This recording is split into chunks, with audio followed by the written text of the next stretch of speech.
हे चिदान दे गा देवा, हे चिदान दे गा देवा, हे चिदान दे गा देवा, हे चिदान दे गा देवा.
हे चिदान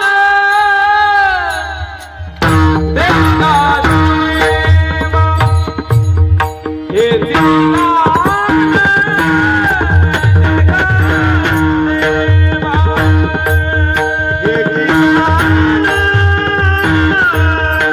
दे गा देवा, हे चिदान दे गा देवा.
गाईन आवडी हेची माझी सर्व जोडी.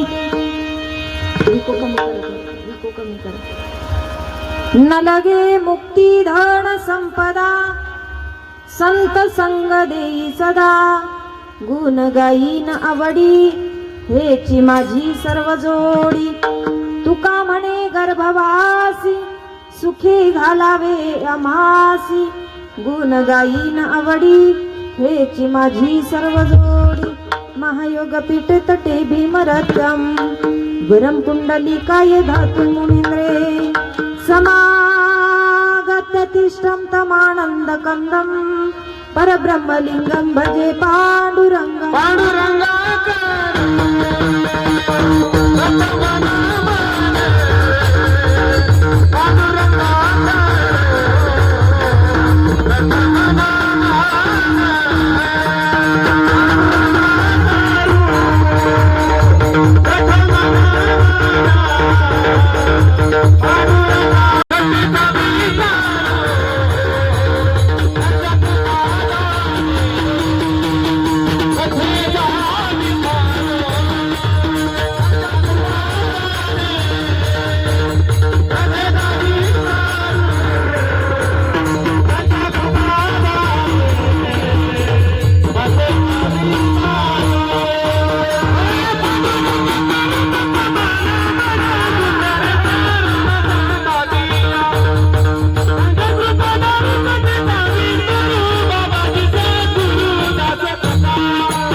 दुसरी चरण संतांची त्यांच्या कृपादानी कथेचा विस्तारू. बाबाजी सद्गुरु दास तुका चली आवो जी पवन कुमार. हमारे हरी कीर्तन में चली आवो जी पवन कुमार. हमारे हरी कीर्तन में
लाना सब परिवार. हमारे हरि कीर्तन में चले आओ जी पवन कुमार. हमारे हरि कीर्तन में तुकाराम तुकाराम नाम घेता कापेयम. धन्य तुकोबा समर्थ जेने केला हा पुरुषार्थ. विठ्ठल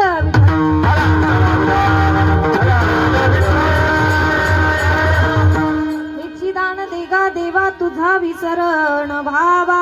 गुण गाईन आवडी हेची माझी सर्व जोडी. प्रस्तुत स्थळी प्राप्त प्रसंगी कीर्तन रूपी सेवे करता निवडलेला अभंग. महान भगवत भक्त अक्षर ब्रह्म अवलौकिक ज्ञान अवलौकिक काव्य अवलौकिक तत्परता अवलौकिक कार्य तत्परता. चक्रवर्ती साम्राज्य भूषण ज्ञानी यांचे राजे योग्यांची माऊली साधकांचे मायबाप.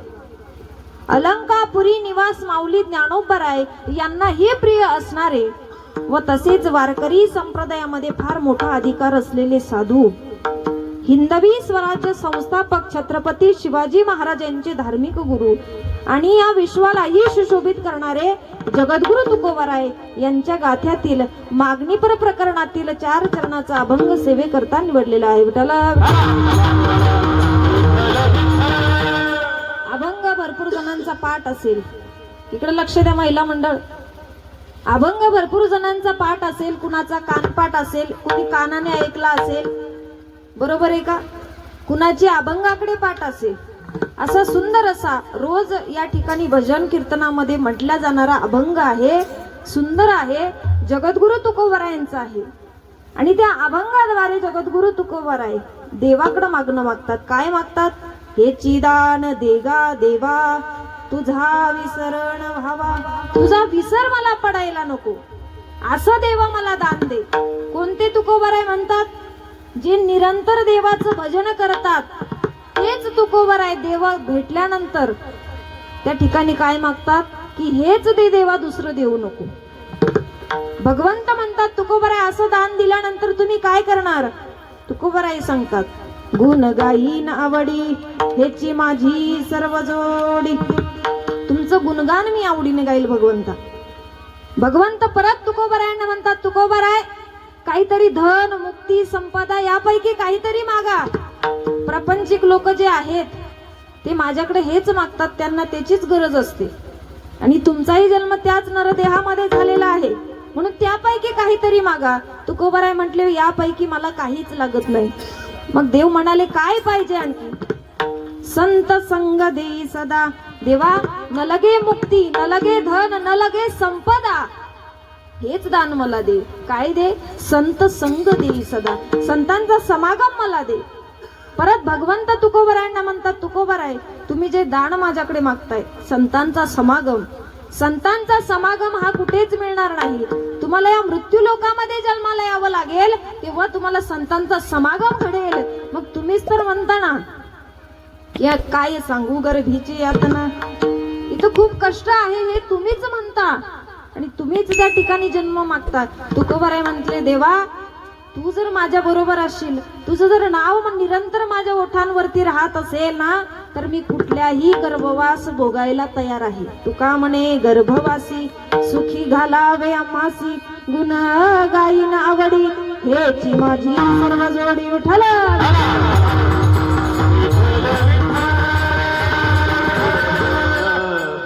अभंगाचा सरळ भावार्थ तुमच्या समोर मांडलेला आहे. थोडासा विको कमी करा, गायनाच्या वेळेस द्या. सिस्टम 1 नंबर आहे तुमची. बरं टाळी वाजवा त्यांच्यासाठी, एकदा जोरात वाजवा ना. जरा जेवले नाही का तुम्ही? चांगला टाळीचाही जोरात होऊ द्या, जरा दणकेबाज टाळी वाजवा चांगली. सुंदर साऊंड सिस्टम आहे. काय माहिती का, आम्ही जे गायक वादक कीर्तनकार भागवताचार्य असेल, व्यासपीठ चालक असेल, यांना एक वेळेला तुम्ही जेवायला नाही दिलं तरी ते धकून घेतील, पण गायला चांगली सिस्टम पाहिजे. एवढी सुंदर अशी गोड सिस्टम या ठिकाणी दिली, म्हणून दादासाठी खूप खूप खूप खूप शुभेच्छा की माऊली अशीच त्यांची सिस्टम आणखी मोठी मोठी होत राहू, असाच आशीर्वाद देईल. विठ्ठल विठ्ठल.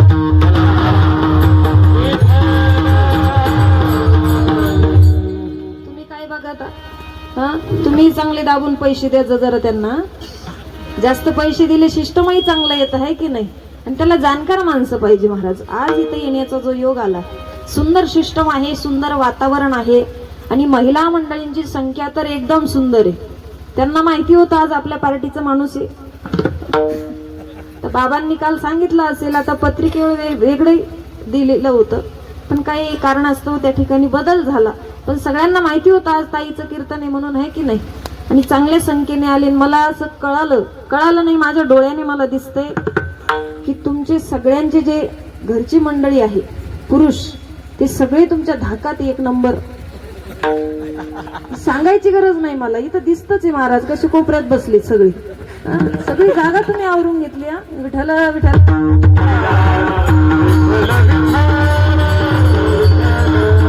गोड वातावरण आहे आणि इथं येण्याचा जो योग आला, असे तुमचे सर्वांचे लाडके भागवताचार्य, महाराष्ट्रात ज्यांचं नाव आहे असे आदरणीय असणारे अजबराव महाराज मिरगे, तसे गजब त्यांनी सुंदर असं नियोजन या ठिकाणी केलेलं आहे. नियोजन करणं सोपं नाही महाराज, म्हणून एवढा सुंदर असं वातावरण तयार केलं, म्हणून महाराजांसाठी जोरदार एकदा टाळी वाजवा. तसेच त्यांच्या शेजारी असणारे आपल्या गावचे सर्वांचे पूजनीय आपले गणेश महाराज या ठिकाणी आहेत व तसेच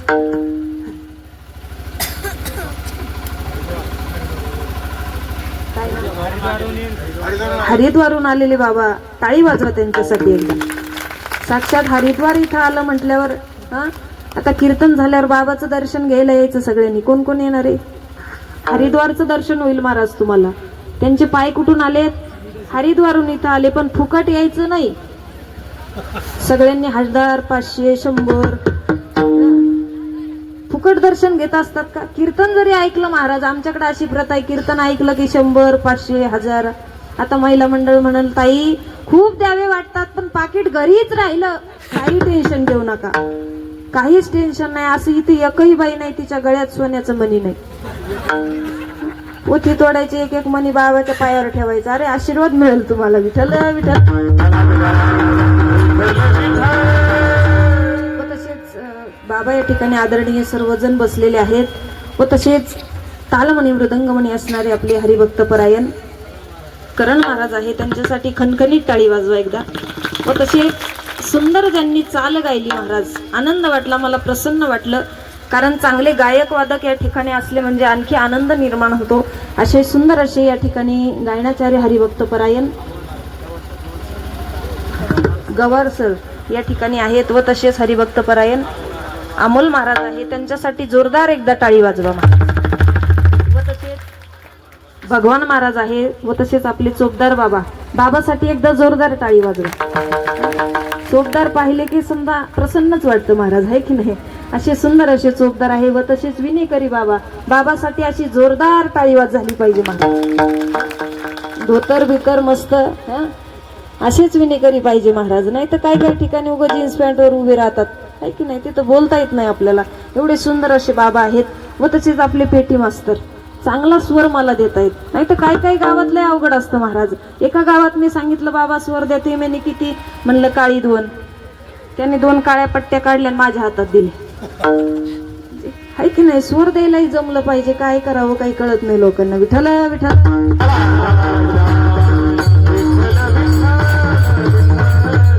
तसेच महिला मंडळींची ही संख्या चांगली आहे म्हणून सर्वांचे आभार. व तसेच ज्यांच्यामुळे मी आज या गादीवर तुमच्या समोर बोलत आहे, कीर्तनाचा जो अभ्यास मी ज्यांच्याकडून घेतला, असे माझे पती हरिभक्त परायण ज्ञानेश्वर महाराज वाहग, तेही या ठिकाणी उपस्थित आहेत. झालं का पाहणं सुरू? बायांचं लगेच मान वर करू करू बघायला लागले. कुठं बसलेत बाबा, कुठं बसलेत? आता मला सांगा, मी तुमची लेक, ते कोण झाले तुमचे? कोण झाले? जावाई झाले. आता जावायला तुम्ही असं फुकट पाहणार का? ऐ सासाऊ, असं नका करत जाऊ. नंतर कार्यक्रम ठेवू आपण पाहण्याचा त्यांचा. महाराजांचा त्या ठिकाणी 4 वर्ष नवले बाबांकडं पैठणला त्यांची संस्था त्या ठिकाणी सुटलेली आहे. चांगला अभ्यास आहे. पण आजकाल काय झालं माहिती का, लोकांना अभ्यास चालत नाही महाराज कीर्तनामध्ये. बरोबर आहे का?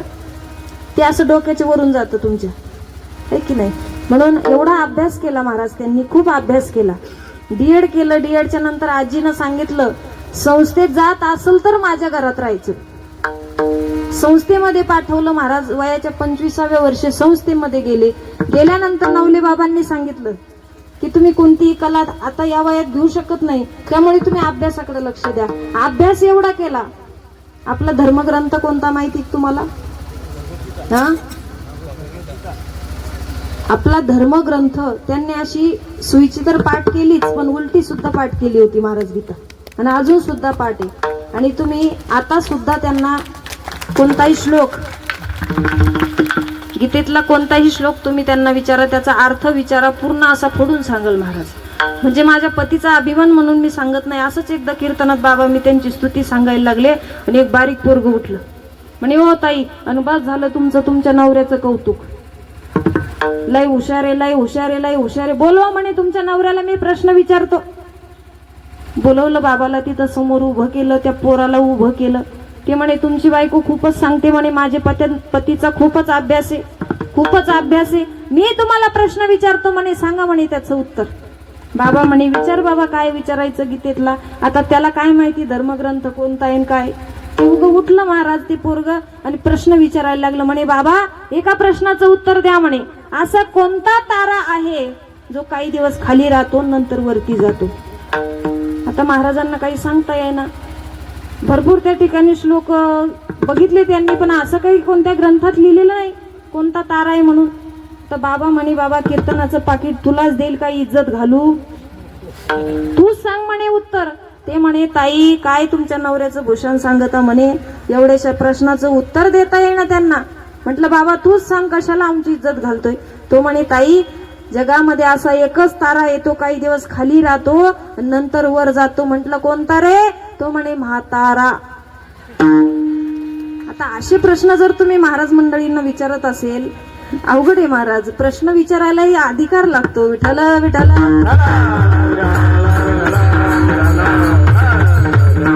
सुंदर असं वातावरण आहे, प्रसन्न वातावरण आहे. आणि या वातावरणामध्ये आज माझ्याकडं जी सेवा आलेली आहे 7व्या दिवसाची, कीर्तनकाराचा असा वारकरी संप्रदायाचा नियम आहे की पहिल्या दिवशी कीर्तनकाराने देवाचं स्वरूप वर्णन किंवा नामपर अभंग घेतला पाहिजे.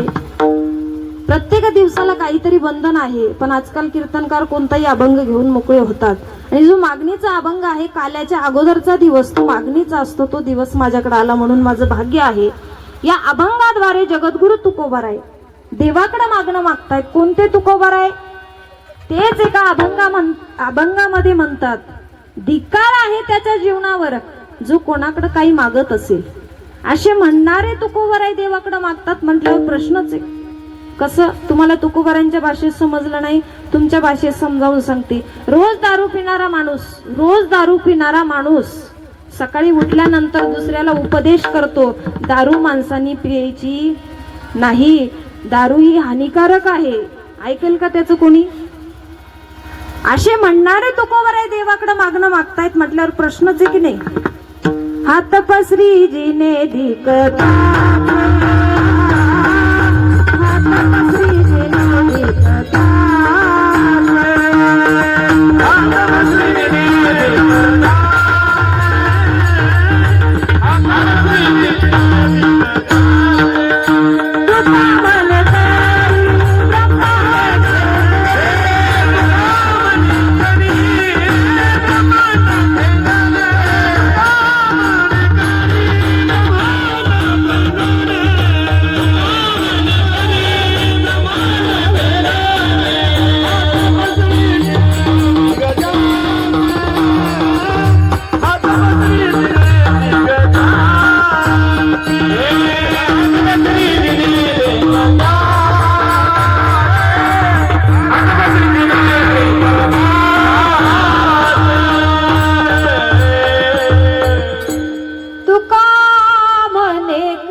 कोणाकडे काही मागत असेल असे म्हणणारे तुकोबाराय देवाकडे मागणं मागतायत.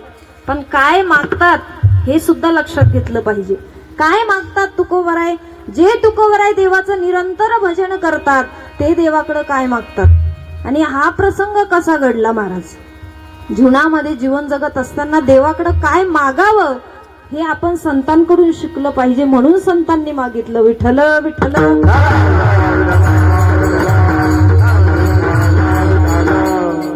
इथं बसलेल्या सगळ्यांना मागता येतो देव भेटल्यानंतर. मला सांगा तुम्हाला जर देव भेटला तर तुम्ही काय मागणार बरं देवाकडं. गाडी दे, बंगला दे, पोरग होऊ दे, हेच मागणं आहे महाराज आपलं. प्रपंचाचं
वाढावे धनधान्य,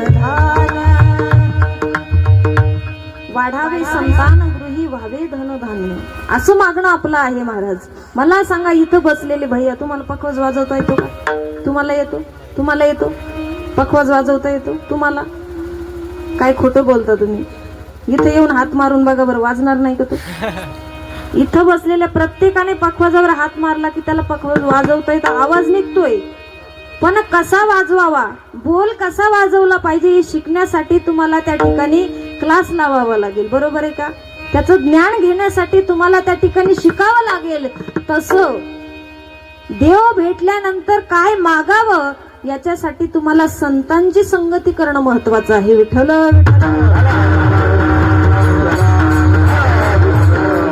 तुकोबाराय जेव्हा जेव्हा देवाच्या मंदिरामध्ये जायचे महाराज, तेव्हा तेव्हा देवाने खाली मान घालावी एवढा अधिकार तुकोबारायांचा होता. लक्ष देऊन ऐका बरं का महिला मंडळ. आपण पंढरीच्या वारीला जातो, देवाला अगोदर मागून ठेवतो, माझ्या मुलाला जर मुलगा झाला ना तर तुझी पंढरीची पायी यात्रा करेल देवा. पण तुकोबारायांच्या आई वडिलांची रीत होती महाराज, वडलोपार्जीची रीत होती. कोणाकडं कधीही काहीही मागायचं वडिलांची रीत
मागणे हे आम्हा अनुचित, वडिलांची रीत जाणत सो. वडिलांची रीत आहे आणि त्याची आम्हाला काय आहे महिला मंडळ? वडिलांची रीत आहे त्याची काय आम्हाला जाण आहे. काही काही लोकांची रीत असते पण पोराला त्याची जाण असते का? बाप रोज दारू पिऊन पडतो पण पोराला त्याची जाणीव आहे का? पोरग पित नाही. कधी कधी बाप कधीच दारू पित नाही, तो माळकरी असतो, त्याची वडलोपार्जीची रीत असते पण पोराला त्याची जाण नसते, म्हणून ते बेरबारवर जाते. विठ्ठल विठ्ठल. तसं तुकोबरायांच्या वडलोपार्जीची रीत आहे, त्याची तुकोबरायांना जाण आहे, म्हणून ते देवाकडे कधीच काही मागत नाही. देवा मला काहीच नकोय. देव म्हणजे कर्जदार आणि कोण? देव म्हणजे कर्जदार आणि तुकोबराय म्हणजे सावकार आहे. सावकार माहिती का महिला मंडळ? कोणाला म्हणतात सावकार? बोला बोला बोला. कोणाला म्हणतात सावकार? ज्याच्याकडून आपण व्याजाने पैसे घेतले त्याला काय म्हणतात? सावकार म्हणतात. जर सावकार चौकामध्ये उभा असेल, आपण जर सकाळी देवाच्या दर्शनाला निघालो आणि सावकार दिसला तर आपण त्याच्याकडे असं वर चेहरा करून पाहतो का? खाली मान करतो महाराज. का? तर आपण त्याच्याकडून व्याजाने पैसे घेतलेले आहे, तो सावकार आहे, आपण कर्जदार आहोत. तसे तुकोबाराय म्हणजे सावकार आणि देव म्हणजे कर्जदार आहे. देव जेव्हा जेव्हा तुकोबाराय देवाच्या गाभाऱ्यात जायचे तेव्हा तेव्हा देवाने खाली मान घालावी महाराज, एवढा अधिकार तुकोबारायांचा होता. देवाला वाटायचं आज तरी तुकोबाराय काहीतरी मागतील, आज तरी मागतील, आज तरी मागतील.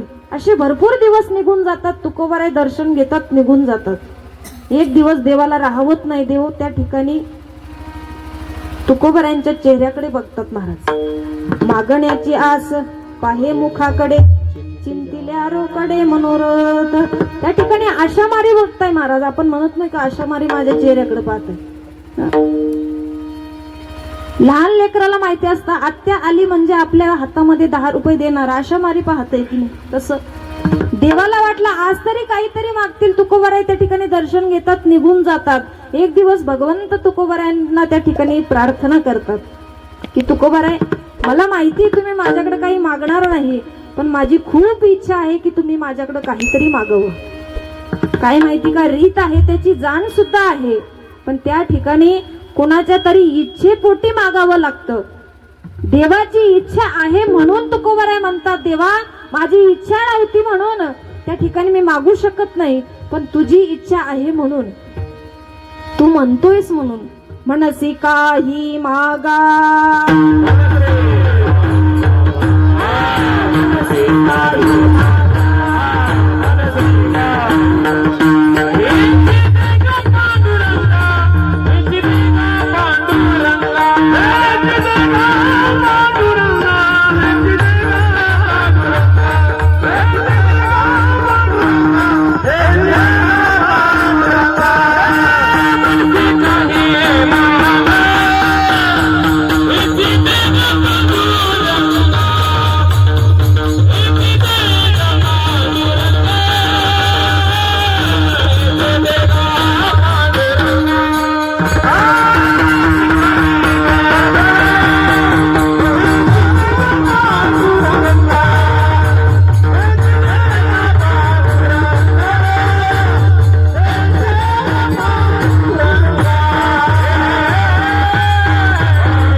काही मागा हेची देगा पांडुरंगा. देवा तू म्हणतोयस म्हणून मागतोय, नाही तर मला मागण्याची इच्छाही नव्हती, पण देवाने त्या ठिकाणी विचारलं हेच दे नेमकं काय दे, हेच दे नेमकं काय. हेची दान देगा देवा देवा, हेची दान देगा देवा देवा देवा, हेची दान देगा देवा देवा,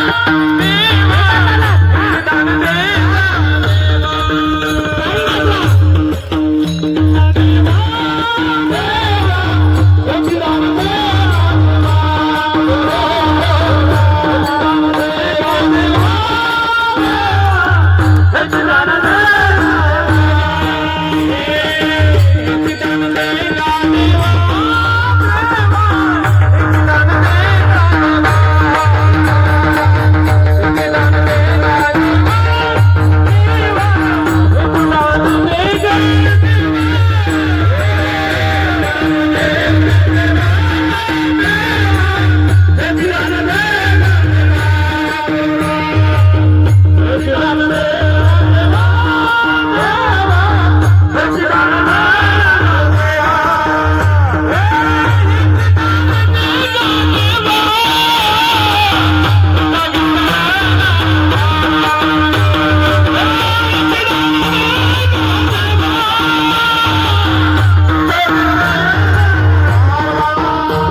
बाबासाठी एकदम. हेची दान देगा देवा देवा, हेची दान देगा देवा, हेच दान दे देवा दुसरं देऊ नको. हेची दान देगा देवा, तुझा विसरण व्हावा. संतांचं मागणं असं आहे, ज्या देवाचं निरंतर भजन करतात तेच मागतात. पण आपल्या प्रपंचातल्या माणसाला जर देव भेटला, महिला मंडळ तुम्हाला जर निंता निंता जर देव भेटला तर तुम्ही काय मागणार बरं देवाकडं? एवढी पट्टी सगळी निंद होऊ दे एवढंच मागणार. जास्त ऊन लागायला लागलं का आपल्याला देवाच ध्यान येतंय महाराज, अरे देवा किती ऊन पाडलं जरा कमी कर. आपलं मागण्यातच दिवस जातात महाराज, प्रपंच त्या ठिकाणी चालू असतो पण परमार्थ काहीच करत नाही. काय झालं, एक माणूस होता, त्याच्या तोंडामध्ये शब्द होता देवाचं निरंतर भजन करायचं महाराज. त्याच्या असं मनात नव्हतं की देवाचं नाव घ्यायचं, पण त्या ठिकाणी त्याला सवय लागली महाराज. नकळत त्याला सवय लागली. हर हर महादेव, हर हर महादेव. जेवायला बसला की हर हर महादेव, हात धुतला की हर हर महादेव, शेतात जायचं तर हर हर महादेव. असं भजन, त्याचं नाम जप त्या ठिकाणी एवढा वाढला, एवढा वाढला, एवढा वाढला की देव त्याच्यावर प्रसन्न झाले आणि वाट बघू लागले, हा माझ्याकडे कधीतरी काहीतरी मागावं याने. कारण त्या ठिकाणी देव महाराज ऋण ठेवत नाही कोणाची. जेव्हा आपला नाम जप वाढेल, देवाची वाट बघत असतो, हा माझ्याकडे कधी काही मागेल की नाही. विठ्ठल विठ्ठल. पण त्याने कधीच देवाकडे काही मागितलं नाही. पण एक दिवस असा आला की तो शेतामध्ये ऊसाला पाणी भरत होता. पाणी तुमच्याकडे भरतात ना, ऊस नसेल तुमच्याकडे मला वाटतं, दुसऱ्या पिकाला आपण पाणी भरत असतो, तसा तो रात्रीच्या वेळेला पाणी भरत होता. पाणी भरता भरता भरता काय झालं, त्याला तंबाखू खाण्याचं त्या ठिकाणी व्यसन होतं. कोणाकोणालाही बरं इथं वरती हात करा. वा वा. मला सांगा, तुम्हाला तंबाखू खाण्याचं व्यसन असलं आणि तुम्ही तंबाखू बाहेर काढली आणि चुना नसला तर किती अवघड होतं भाऊ. लय अवघड होतं. त्यांना चांगला अनुभव आहे, टाळी वाजवा त्यांच्यासाठी. तसं तो बाऱ्यावरती बसला, तंबाखू काढली महाराज, हातावर टाकली, पण चुन्याची डबीच विसरला होता. आता रात्रीचे 12 वाजले, तंबाखू खाल्ल्याशिवाय तर पाणी भरायचं नाही, कारण तलप आहे महाराज, ती व्यसन आहे. शेजारच्या शेतामध्ये गेला, अरे कोणाकडे असेल का नाही मित्र पाणी भरत असेल, त्याला विचारावा असेल तर. शेजारच्या 2-3 शेतामध्ये जाऊन पाहिलं, कोणीच सापडलं नाही महाराज, कुणीच सापडे ना. मग दगडावर बसला आणि तेवढ्यामध्ये त्याला देवाची आठवण आली. देवाला म्हणू लागला, अरे देवा काय वेळ आली माझ्यावर. तो सहज म्हणाला, पण देव टपूनच बसलेले होते, हा कधी मला बोलवल म्हणे. लगेच देव प्रसन्न झाले, प्रकट झाले. मला सांगा, अशा वेळेला जर देव आपल्या समोर आले, साक्षात भगवंत आले, तर देवाला काय मागावं हे तरी आपल्याला कळलं पाहिजे का नाही. देव त्याला प्रसन्न झाले, तरी त्याने हातातली तंबाखू खाली टाकली नाही. देव म्हणे, तथास्तु. त्या ठिकाणी काय मागायचं ते माग म्हणे. ए पुरींनो, जा जा लवकर जा. विठ्ठल विठ्ठल.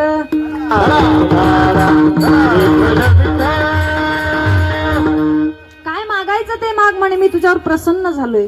आता देव असं म्हटल्यावर तरी याने विचार करावा, काय मागावं हे कळलं पाहिजे माणसाला. तो म्हणे, देवा जे मला पाहिजे ते तुझ्याकडे अजिबात नसेल आणि तू देणारही नाही. तो म्हणे, अरे मूर्ख माणसा, या जगाचा चालक मालक मी आहे, सगळं माझ्या हातामध्ये आहे, माग तुला काय मागायचं ते.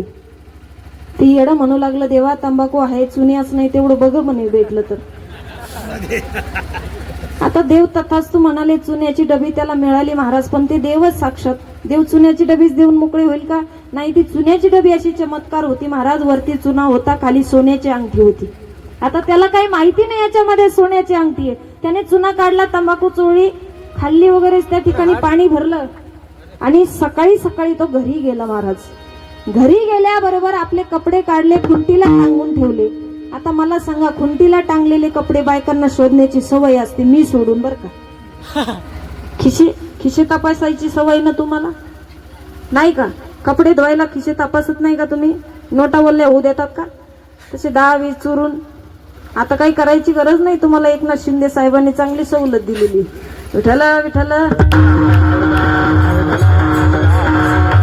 असे त्याने खुंटीला टांगून ठेवले. तेवढ्यामध्ये त्याची बायको येते, खिशे तपासते महाराज. पाहते तर त्याच्यामध्ये चुन्याची डबी सापडली. तिला राग आला की यांची तंबाखू खाना अजून सुटली नाही. तिने रागाने ती डबी घेतली, गल्लीमध्ये फेकली. फेकल्याबरोबर चुना बाहेर पडला आणि खळकन ती अंगठी त्या ठिकाणी वाजली. वाजल्याबरोबर ती पाहण्यासाठी गेली की काय वाजलं. तेवढ्यात ती 5 ग्रॅमची सोन्याची अंगठी दिसली महाराज. तिने लगेच ती डबी हातामध्ये घेतली, तर डबीत पण सोन्याची अंगठी होती. ती डबी एवढी कलाकार होती, एक अंगठी काढली का दुसरी तयार होत होती महाराज. आता तिच्या लक्षात आलं, एक अंगठी काढली की दुसरी तयार होती. 5-5 ग्रॅमची अंगठी आहे महाराज. तिनं नवऱ्याला सांगितलं नाही, घरामध्ये गेली, नवऱ्याला सांगितलं, जा म्हणे आज एकादशी भजनाला देवळामध्ये, तळ कुठत बसा म्हणे. ती गेलं महाराज भजनाला. ही घरामध्ये गेली, दरवाजामधून लावून घेतला, मस्त पलंगावरती बसली, अंगठीवर अंगठी, अंगठीवर अंगठी, अंगठीवर अंगठी, अंगठ्या काढत बसली महाराज. रात्रभर तिनं 2 पोते अंगठ्या काढल्या. कुठून? बया बया बया. 2 पोते अंगठ्या काढल्या महाराज. सकाळी एक गाडी केली आणि तालुक्याला घेऊन गेली महाराज.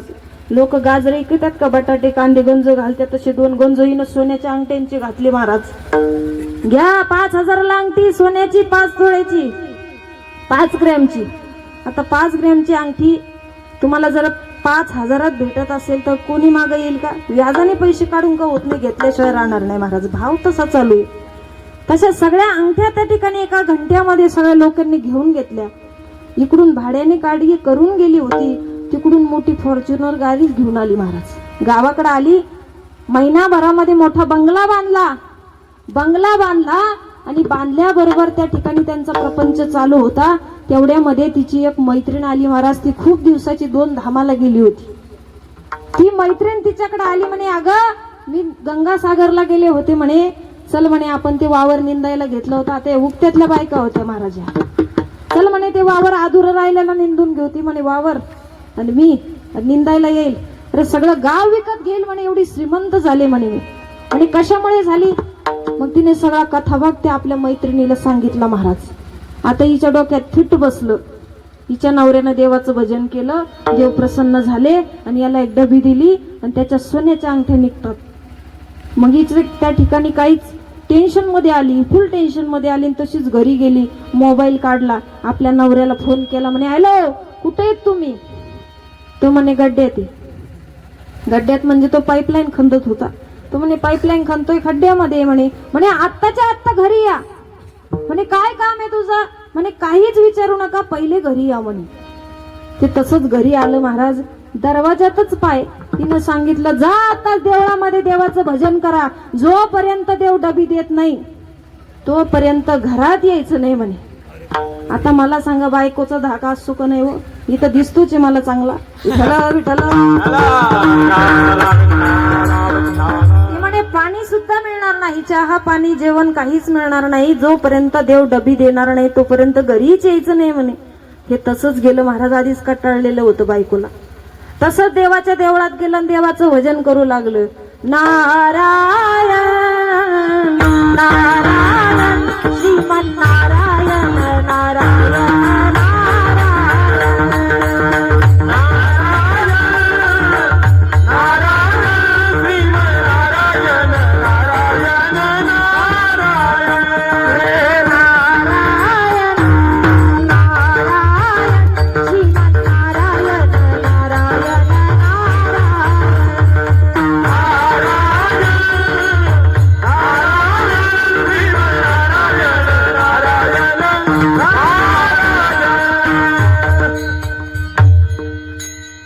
भजन करत राहिला महाराज. 10-12 दिवस झाले, देव काही प्रकट होईना महाराज. त्या ठिकाणी भुकेने तहानेने व्याकुळ झाला आणि त्या ठिकाणी बेशुद्ध होऊन पडणार. तेवढ्यात देवाला त्याची काळजी वाटू लागली. आता गेल्याशिवाय हरकत नाही, याचा नाम जप वाढलेला आहे. देव प्रसन्न झाले, त्याच्या समोर आले महाराज आणि त्याला सांगितलं माग तुला काय मागायचं? तो म्हणे देवा काही विचारू नको म्हणे. बायकोनं शेजारणीचं ऐकून या ठिकाणी मला तुझं भजन करण्यासाठी पाठवलं आणि तिने सांगितलं डब्बी आणल्याशिवाय यायचं नाही. मग देवाने विचार केला, अरे सगळेच लोक जर असे एकमेकाचं ऐकून माझ्याकडे डब्या मागायला जर आले तर मला सगळी विसरून जातील, नावच माझं कोणी घेणार नाही, या लोकांना सवय लागून जाईल. म्हणून देव पण चतुर आहे महाराज. चतुरा तो शिरोमणी गुणाला बनण्याची खाणी. त्या ठिकाणी देव चतुर आहे. देवाने काय केलं, डबी दिली नाही त्याला, मोठा डबा दिला. तो डबा त्याला दिला महाराज. त्याने हातात घेतला. मग विचारावं का नाही याच्यात काय आहे काय नाही. त्याला वाटलं सोन्याच्याच अंगठ्या भरलेल्या याच्यामध्ये. त्याने विचारलं नाही. देव त्या ठिकाणी तथास्तु म्हणाले, निघून गेले. याने लगेच डबा उघडला. डबा उघडल्याबरोबर त्याच्यातून एक वस्तारा बाहेर आला. आता तो देवाने दिलेला डबा होता. तो ऑटोमॅटिक वस्तारा बाहेर आला. तो त्याला म्हणे जे हरी म्हणतात महाराज. त्याची दाढी मिशा सगळी चक केली त्यांनी वस्ताऱ्याने. एका सेकंदात महाराज, त्याला कळलं सुद्धा नाही. तेवढ्यामध्ये त्याने लगेच त्या डब्याचं झाकण लावलं महाराज. त्याच्या लक्षात आलं डब्याची काय भानगड आहे व. एका वेळेला त्याने विचारही केला, चांगलं झालं म्हणे हिला जरा वठणीवर आणण्यासाठी बरा दिला म्हणे देवानं डबा. त्याने तो डबा असा पॅक पकडला आणि तो घरी गेला महाराज. आता ही दरवाजात बसलेलीच होती महाराज वाट पाहत, कधी डबा आणल कधी डबा आणल कधी डबा आणल. ती बसलेलीच होती महाराज, पण तिच्या लक्षात आलं इकडून जाताना हेपी होती, इकडं येताना टकलं कस काय. पण तिला वाटलं केलं असेल काही आता. त्या ठिकाणी तो आला महाराज, तिच्या हातात डबा दिला, ती घाईवईनं ती खोलणार. तेवढ्यामध्ये त्याने सांगितलं आत्ताच डबा खोलू नको. अगं तुला काही समजतं का म्हणे, आपण साधारण पंढरपूरहून जर प्रसाद आणला तर 5 सवासनींना बोलून प्रसाद त्या ठिकाणी उघडतो म्हणे, 5 जणींना हळदी कुंकू वाहून प्रसाद देतो म्हणे. आता एवढा मोठा डब्बा आहे, देवाने दिलाय म्हणे, असं उघडत असतात का. काय कर, तू घरामध्ये ठेव, घर स्वच्छ कर, फुलांनी सजव आणि गावातल्या सगळ्या बायकांना डबा खोलायला बोलव म्हणे. तिने दवंडीच दिली महाराज त्या ठिकाणी, की गावातल्या सगळ्या बायकांनी आमच्या घरी हळदी कुंकाला यायचं आहे, डब्या खोलण्याचा कार्यक्रम आमच्या घरी आहे. आता बायका निघाल्या, अर्ध्या गावातल्या बायका आल्या महाराज, अर्ध्या काही आल्या नाही, भांडणं होती त्यांची. आता ह्यो हुशार होता, याने सांगितलं परत दवंडी दे गावात आणि सांग जी जी बाई आमच्या घरी हळदी कुंकाला येणार, डबा खोलायला येणार, तिला 5,000ची साडी बक्षीस म्हणून दिले जाईल. आता मला सांगा, 5,000ची जर साडी असली तर ह्यो मंडप पुरला असता का तुम्हाला. ज्या झोपलेल्या आहे घरी त्या सुद्धा आल्या असत्या महाराज. तशा त्या गावातल्या सगळ्याच बायका त्या ठिकाणी त्यांच्या घरी निघाल्या. चला बाई 5,000ची साडी आहे, चला बाई 5,000ची साडी आहे. सगळ्या बायका निघाल्या महाराज. आता एका पोरीचं नवीनच लग्न झालं होतं आणि त्याच दिवशी तिची हळद पिटलेली होती. ती सासूला म्हणे, आत्याबाई मी पण येऊ का. ती म्हणे चल बाई 5,000ची साडी तुला पण मिळेल. ती पण निघाली महाराज, मस्त पाप घातला केसांचा, निघाली. आता ती निघाल्यावर कलवारीनं गप्प मारावं का नाही. कलवारी म्हणे मावशी मी पण येऊ का. ती म्हणे चल बाई तुला पण मिळेल. अशा सगळ्या बायका त्या ठिकाणी आल्या महाराज, अशा गोल रिंगण करून बसल्या. त्या ठिकाणी ब्राह्मण बुवांना बोलवलं, त्या ठिकाणी रेबीन काढण्यासाठी मंत्र बोलले. रेबीन काढणार तेवढ्यामध्ये याला माहिती होतं डब्याची भानगड. ये म्हणे मी आत्ता 12 देऊन येतो शेतातून, तुम्ही चालू द्या म्हणे तुमचा कार्यक्रम. त्या ठिकाणी सगळ्या महिला अशा बसल्या. आता त्या डब्याची कला अशी होती, ज्यानं ज्यानं डब्बा पाहिला उघडल्या बरोबर त्याचं पुरं चक. अशा सगळ्या बायका अशा गोल रिंगण करून डब्याच्या आजूबाजूनं बसल्या महाराज. हळदी कुंकू वाहिलं, बामण बुवानं रेबीन कट केली. कट केल्याबरोबर बामण बुवानं डब्बा उघडला महाराज. आधी ब्राह्मणापासून सुरू केलं, तसं 15 मिनिटात सगळं गाव त्या ठिकाणी टकलं महाराज.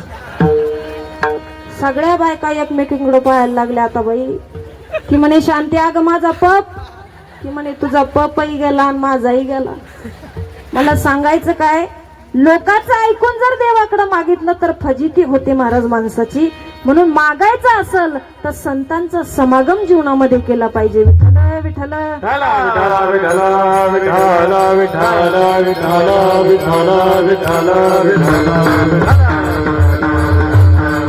म्हणून जीवन जगत असताना देव जर भेटले ना, ते देवाचं मागू नका, देवच मागा, देवच मागा. दुर्योधनाने काय केलं, देवाचं मागितलं आणि अर्जुनानं देवच मागितला. म्हणून 5 पांडव असून त्या ठिकाणी महाराज विजयी झाले. विठ्ठल विठ्ठल. आणि जीवन जगत असताना मागण्या अगोदर देवाचं नामचिंतन करा. असं नामचिंतन करा, एकदम प्रेमाने करा महाराज. वरती हात करा, सगळ्यांनी वरती हात करा, सगळ्यांनी, महिला पुरुष लहान थोर सगळ्यांनी वरती हात करा. केले का, राहू दे सकाळ लोकाशी. करा करा वरती हात. तुम्हाला खरंच देवायला भेटायचे का, देवाला कोणाकोणाला भेटायचं असं करा बरं. ज्यांना ज्यांना देवाला भेटायचं असेल सकाळी काकडा होईपर्यंत असेच हात ठेवा आणि देवाचं स्वरूप डोळ्यासमोर आणून डोळे बंद करून देवाचं भजन करा. देव जर नाही मिळाला, देव जर नाही मिळाला ना महाराज, तर तुम्हाला जे करायचं ते करा. देव भेटल्याशिवाय राहणार नाही. करा वरती हात. हा केले का. तू ले ले हरी का नाम विठ्ठल पांडुरंगा.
करा करा करा, कळा लागले असेल हाताला. हा? करा ना खाली हात. वरती करायला आपल्याला सांगावं लागतं, खाली करायला सांगायचं काम नाही महाराज, आहे की नाही? आता आपण या ठिकाणी स्पर्धा घेणार आहे तुमची नेंची, कारण हे तुमच्यासाठी महाराज, हे तुमच्यासाठी आहे. हे जे महाराज मंडळी या ठिकाणी 8-8 दिवस तुमच्या घरी राहतात, गावामध्ये राहतात, म्हणजे आम्हाला घर नाही, प्रपंच नाही, असं काही नाही, हे तुमच्यासाठी आहे.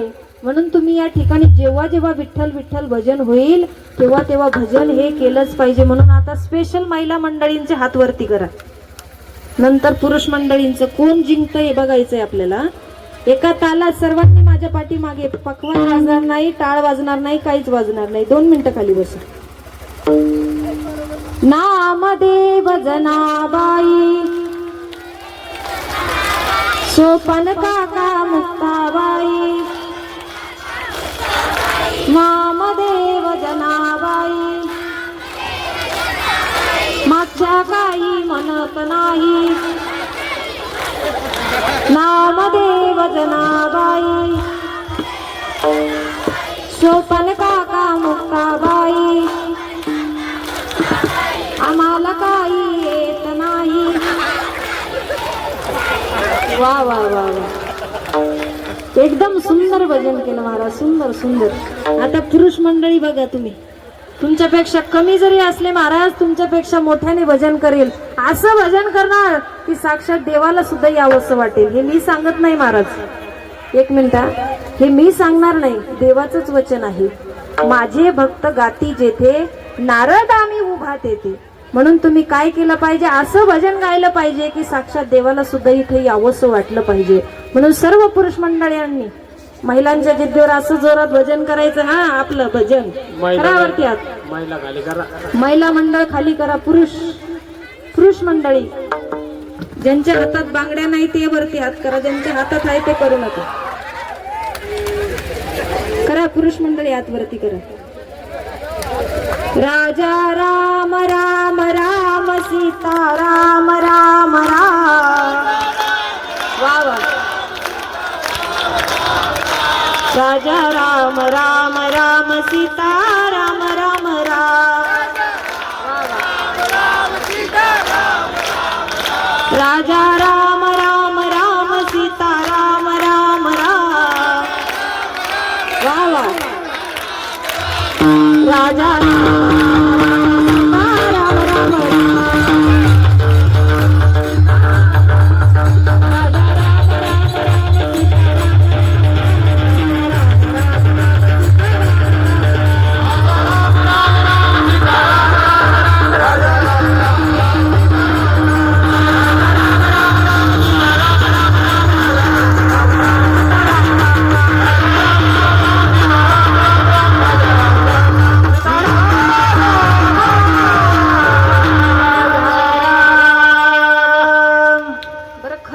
मनाला विचारा, 1 मिनिटाच्या देवाच्या भजनाने जर आपल्यामध्ये एवढा मोठा त्या ठिकाणी आपल्यामध्ये चार्जिंग होत असेल, एवढं प्रसन्न वाटत असेल, तर निरंतर देवाचं भजन केल्यानंतर तुमच्या जीवनातला बदल तुम्ही स्वतः अनुभवू घ्या. म्हणून सगळ्यांनी प्रेमाने एकदा भजन करा. Vithoba Rakhumai,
hello hello.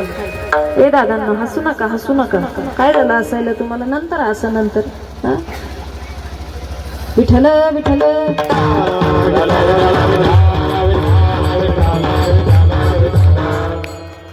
एवढ्याच्या भजनाने जर आपण एवढं प्रसन्न होत असेल, म्हणून आपण निरंतर देवाचं भजन केलं पाहिजे.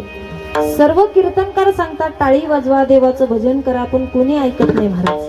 कोणी कोणी काय करतं, फक्त हाताने टाळी वाजवता, असं तोंड बंद असतं. मला सांगा, जेवायला बसले, सुंदर तुम्ही उडदाची डाळ बाजरीची भाकर अशी चुरून घेतली, सुंदर काला केला, काला केला, हातामध्ये घेतला, तोंडापर्यंत आणला, तोंड उघडलंच नाही तर जमल का?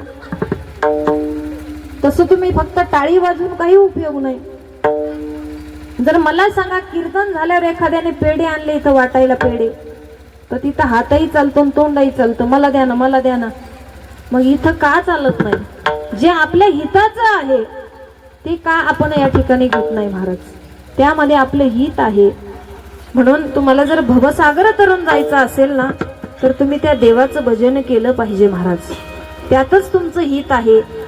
एकमेव मला सांगा, लग्न झाल्यानंतर सर्व चांगले असले, नवरा चांगला नसला तर जमेल का? जमेल का? आणि सगळे वाईट असले, फक्त आपला नवरा जर चांगला असेल तर सगळं आयुष्य माणसाचं चांगलं जातं महाराज. तसं बाकीच्यांशी आपल्याला काही घेणं देणं नाही, फक्त तो देव आपलासा केला पाहिजे. आपुला तो एक देव करून घ्यावा,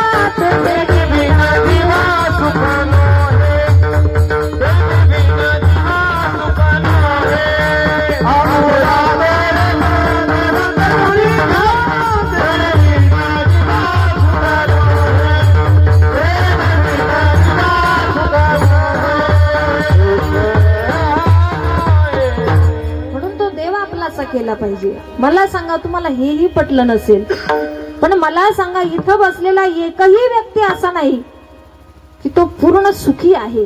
तो लहान असो, मोठा असो, बाल असो, वृद्ध असो, म्हातारा असो, नोकरी करणारा असो, शेतकरी असो, कीर्तनकार असो, गायक असो, वादक असो, भागवताचार्य असो, शिष्टमवाला असेल, मंडपवाला असेल, कोणीही असेल, प्रत्येकाला अपेक्षा कशाची आहे?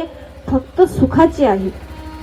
पण मला सांगा, इथं बसलेल्या प्रत्येकाने आपल्या मनाला विचारा, आपल्याला पूर्ण सुख मिळालंय का? अजिबात नाही. पूर्ण सुख आपल्याला मिळालं नाही. आपण त्याच्यासाठीच प्रयत्न करतोय. टोपीवाले बाबा, तुमचं वय किती असेल? 70, 60? मला सांगा, तुम्ही जेव्हापासून कष्ट करता, कशासाठी करता? सुखासाठी. या वर्षी मिळेल, पुढच्या वर्षी मिळेल, 4 वर्षानं मिळेल, 2 वर्षानं मिळेल.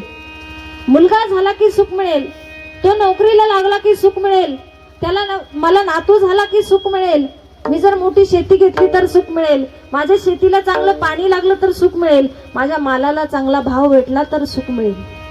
सुख मिळालं बाबा? प्रयत्न त्याच्यासाठी केले, सुखासाठीच केले. एवढं मोठं आपलं वय आयुष्य निघून गेलं, पण सुख पदरात पडलं नाही, कायमचं दुःख मिटलं नाही. मला सांगा, अजून तुमचा किती वर्षाचा अंदाज आहे? पुढचा अंदाज आपल्या हातात. सकाळी उठेल की नाही हे सांगता येत नाही महाराज. मग सगळ्या सुखाच्या आशेत माणसाचा जन्म निघून सर्व सुखाची आशा जन्म गेला, सुखाची आशा जन्म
जन्म निघून जातो, सुखाचा भोग घडत नाही. या वर्षी मिळेल, पुढच्या वर्षी मिळेल, सुख अजिबात मिळत नाही.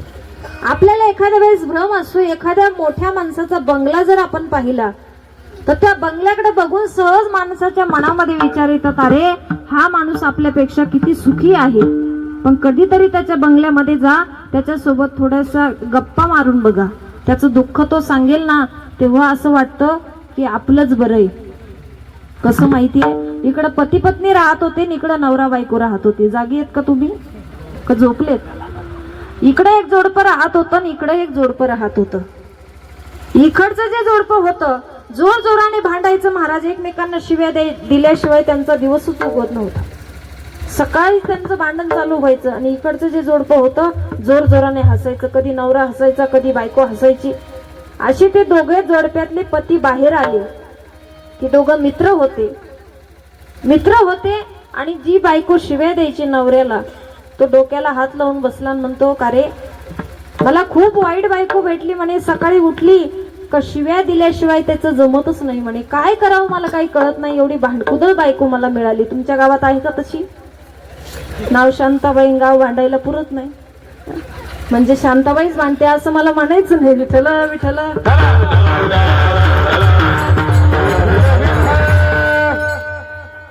तसं तो असं म्हटल्यानंतर समोरचा म्हणे, अरे काय झालं म्हणे, अरे सकाळी थोडस जरी काही चुकलं तर बायको डायरेक्ट शिव्या देते म्हणे. दादांना हसू नका एवढे ना, एका बहिणीची विनंती, तुम्हाला एवढं जोराने कीर्तनात हसू नका. विठ्ठल विठ्ठल.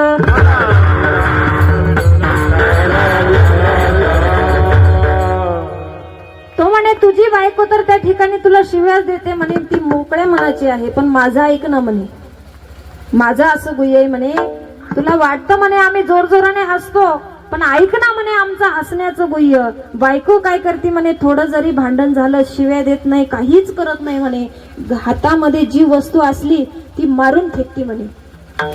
हुकली की मी हसतो म्हणे जोरा जोरात, आणि मला जर लागली तर ती जोरा जोरात हसते म्हणे. हे आमचं गुह्य आहे म्हणे हसण्याचं. तो म्हणे, बाबा आमची काही मारत गिरत नाही, तुझ्यापेक्षा आमचंच बरं आहे. म्हणजे मला सांगायचं काय, इथं आपल्याला फक्त भ्रम आहे, हा सुखी तो सुखी, तो सुखी, सुखी कोणीच नाही. कोई तन दुखी, कोई मन दुखी, कोई धन बिन रहत उदास, थोड़े थोड़े सब दुखी, सुखी हरि के दास. प्रत्येकाला देवाने काहीतरी दुःख दिलेलंच आहे. मग सुख नेमकं कुठं आहे हे आपल्याला कळलं पाहिजे. मला सांगा, तुम्हाला खायचे असले पेढे आणि तुम्ही गेले चर्मकार गल्लीत, तर पेढे मिळेल का तुम्हाला? काय मिळेल? जोडेच मिळणार. पेढे खायचे असेल तर स्वीट मार्ग लाईन धरावं लागेल, तेव्हाच तुम्हाला पेढे मिळतील. म्हणून आपल्याला अपेक्षा सुखाची आहे आणि आपण या प्रपंचामध्येच आपला सुख शोधण्याचा प्रयत्न करतोय. सुख आपल्याला मिळू शकत नाही. बरं, तुम्हाला संतांच्या भाषेमध्ये समजलं नाही, तुमच्या भाषेत समजावून सांगते. एका गावामध्ये एक बाई अशी होती, ती कधीच कीर्तनाला येत नव्हती. तुमच्या गावात आहे का तशी? सगळे येतात का? ते एका गावामध्ये अशी बाई होती की कधीच कीर्तनाला येत नव्हती. कीर्तन म्हणजे काय असतं हे सुद्धा तिला माहिती नव्हतं. आणि तिचं शिलाई मशीनचं काम होतं महाराज. मग तिची शेजारची एक मैत्रीण होती, ती म्हणे, अगं चल म्हणे आज निंबोऱ्याच्या ताईचं कीर्तन आहे, चल म्हणे ऐकायला. ती म्हणे, बाई ते कीर्तन म्हणजे काय असतं मला काही माहिती नाही, मला तिथं काही कळणार नाही, मी कशाला येऊ. ती म्हणे, अगं चल माझ्या बरोबर, माझी इच्छा आहे म्हणून चल. ती निघाली, महाराज कीर्तनामध्ये आली आणि अशी पाठीमाग बसली. ज्या पाठीमाग बसल्यात ना, तुम्हाला चटाई आहे का खाली? आहे ग बसायला? अशी माग बसली महाराज. बसल्यानंतर तिच्या मनामध्ये विचार चालू झाले. म्हणे, बाई असं असतं वय कीर्तन, एवढा मोठा मंडप माझ्या लग्नालाही नव्हता. तिच्या मनातले विचार सांगते मी. एवढा मोठा मंडप, एवढे मोठे लाईट, एवढे मोठे साऊंड, काय आवाज येतो म्हणे. एकटीच बाई बडबड करती, बाकीचे सगळे टाका टाका पाहता.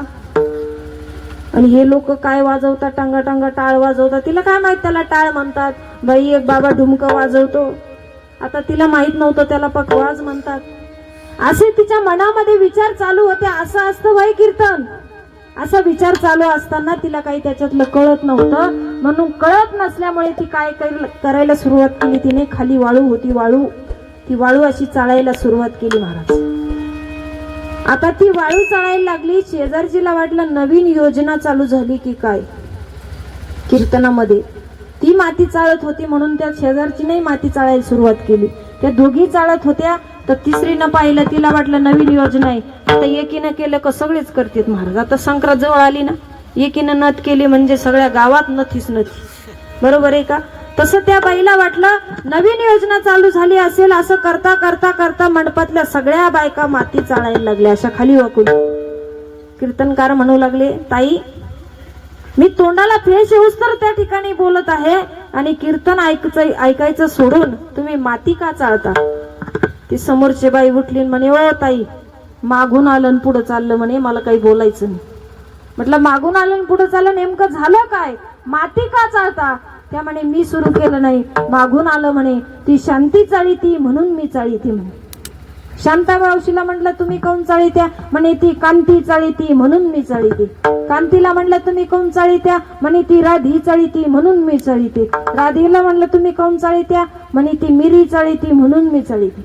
असं करता करता जिनं सुरू केलं तिच्यावर नंबर गेला. तुला उभं केलं. म्हटलं मावशी कीर्तनाला आल्या, कीर्तन ऐकायचं सोडून माती का चालता. त्या म्हणे हो ताई मी माझं काम करते म्हणे. म्हटलं तुमचं कशाचं काम. त्या म्हणे माझी सुई हरवली ती मी शोधते म्हणे वाळूमध्ये.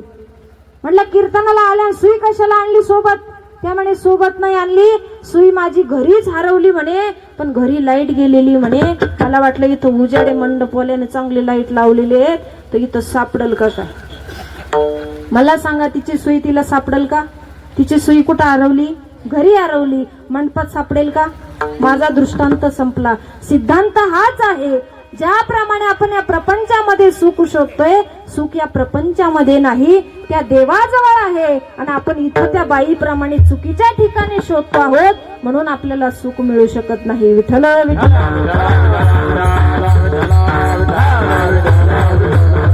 सुख त्या देवाजवळ आहे म्हणून तुम्ही तो देव आपलासा केला पाहिजे, देवाचं भजन केलं पाहिजे. आणि देव भेटल्यानंतर त्या ठिकाणी तुकोबारायांना विनंती करतात देव की देव तुकोबाराय आणखी दुसरं काहीतरी मागा, धन मागा, मुक्ती मागा, संपदा मागा, यापैकी काहीतरी मागा. पण तुकोबाराय म्हटले देवा खरं सांगू मला यापैकी काहीच लागत नाही देवा. मग काय पाहिजे तुकोबाराय. संत संग संत संग देई सदा, संत संग देई सदा,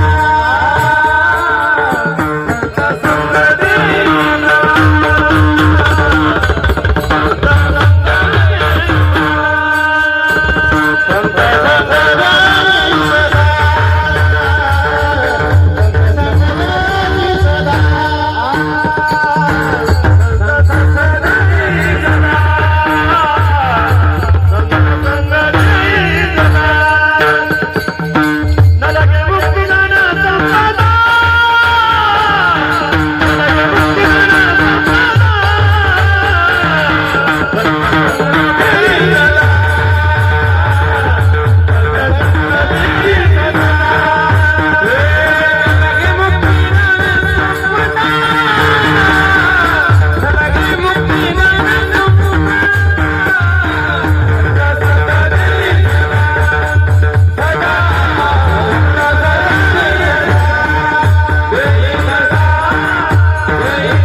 न लगे मुक्ती धन संपदा संत संग दे सदा. देवा यापैकी मला काहीच नको, संतांचा समागम दे. म्हणून जीवन जगत असताना आपल्या मुलांवर चांगले संस्कार करा, कारण संस्काराची खूप गरज आहे.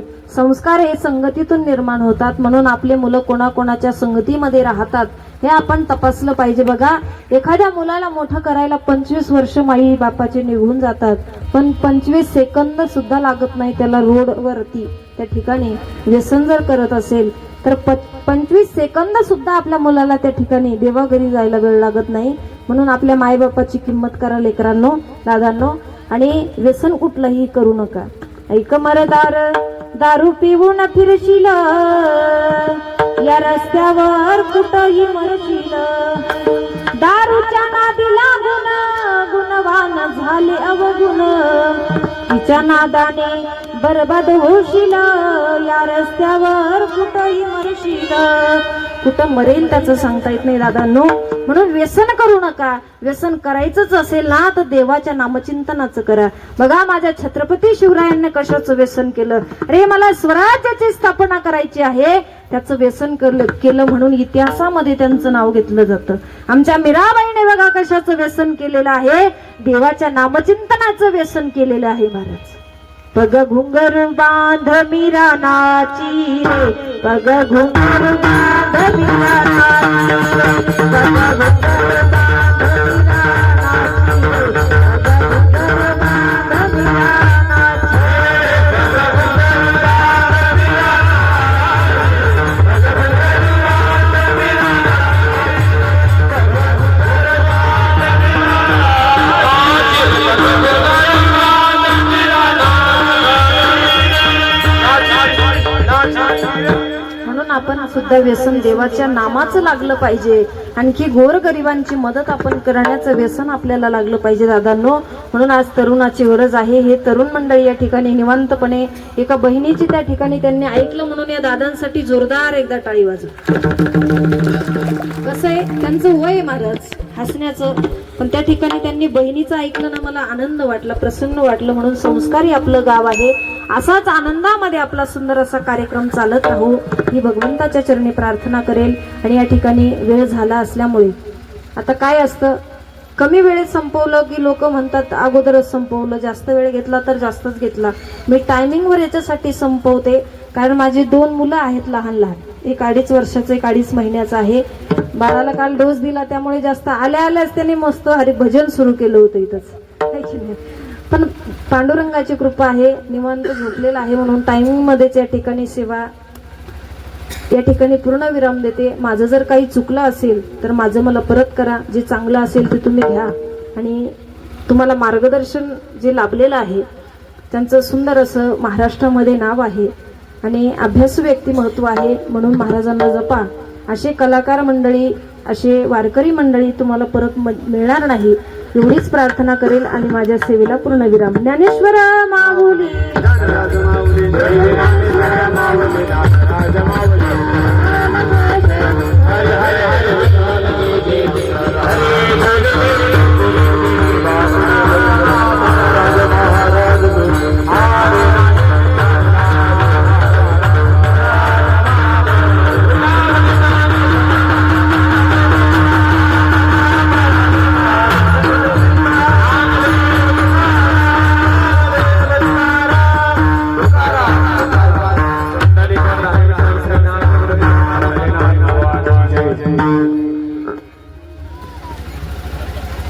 दान देगा देवा तुझा. सगळ्यांना ऐकायचं.